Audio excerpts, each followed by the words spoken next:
Imaginez une nuit d'une noirceur abyssale, où la lune elle-même se refuse à percer les ténèbres. Dans cette obscurité suffocante, une silhouette boiteuse se faufile, son unique pied traînant sur le sol détrempé. C'est le pédophile noir, une légende urbaine aussi effrayante que tangible dans ce village isolé. La rumeur court qu'il rôde la nuit venue, ses yeux charbonneux scrutant les ruelles sinueuses pour y dénicher ses proies. Des enfants disparus, retrouvés mutilés ou jamais retrouvés, forment les murmures de son passage. Mais sa prédilection, sa perversion malsaine, ce sont les nains, des êtres fragiles et candides qu'il capture et soumet à ses desseins obscurs. L'on raconte qu'il fut jadis un homme ordinaire, jusqu'à cet accident énigmatique qui lui coûta sa jambe. Cette épreuve aurait éveillé en lui une cruauté insatiable. Chaque nuit, il traîne son corps difforme, ses pas inégaux résonnant comme un métronome macabre, à la recherche de ses prochaines victimes. Les nains du village vivent dans une terreur perpétuelle, fuyant les rues dès la tombée de la nuit. Mais pour certains, ces précautions s'avèrent insuffisantes.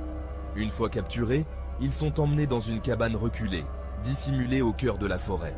Les rares audacieux qui osèrent s'approcher de ce lieu maudit évoquent des cris étouffés et des rires déments, une lumière tremblante filtrant à travers les volets clos. Un soir, un jeune nain du nom de Pierre décide de mettre un terme à cette terreur. Armé de son courage et d'une lanterne usée, il s'enfonce dans la forêt, suivant les traces du monstre. Son cœur bat à tout rompre, mais il avance, résolu. Arrivé à la cabane, il découvre l'horreur incarnée. Des cages rouillées, des chaînes ensanglantées, et au centre de cette scène morbide, le pédophile noir, s'apprêtant à infliger de nouvelles tortures. Pierre, dissimulé dans l'ombre, doit choisir entre la fuite pour sauver sa peau ou la tentative de libérer ses compagnons captifs. Dans un élan de bravoure désespéré, il se jette sur le monstre, brandissant la lanterne comme une arme. Une lutte acharnée s'engage, les cris des nains formant un chœur d'effroi. Finalement, Pierre parvient à libérer les prisonniers, mais le pédophile noir s'évanouit dans la nuit, blessé mais en vie. La légende du pédophile noir perdure et les nains doivent toujours vivre dans la crainte, espérant que leur courage suffira à survivre une nuit de plus. Merci d'avoir écouté cette histoire ténébreuse.